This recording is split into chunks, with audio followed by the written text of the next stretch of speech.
నిన్నగాక మనం చూస్తే ఎక్కడో మెట్రో రైలు మీద కూడా ఉందండి. మెట్రో రైలు మీద కూడా బెట్టింగ్ యాప్ ఉంది. దీని పేరు ఏంది, 1x బెట్ అంట. 1x బ్యాటా, 1x బ్యాట్ అంటే దీని పేరు ఏందో మరి. అంటే ఇప్పుడు ఈ సెలబ్రిటీల పైన, సినిమా వాళ్ళ పైన కేసులు పెట్టారు. మరి వీళ్ళ పైన కూడా పెట్టారు కదా, మెట్రో ఎండి పైన. వీళ్ళైతే తెలియజేసామని తీసేస్తారు, ఇప్పుడు తీసేస్తారా? మరి ఇది ప్రమోట్ చేసినట్టే కదా.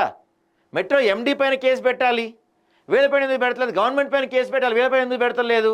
ఇట్లాంటి నాన్ బ్యాంకింగ్ ఫైనాన్స్ వాళ్ళంతా కూడా ఊరకనే 10 నిమిషాల లోన్ ఇచ్చి పడేస్తారు వీళ్ళు.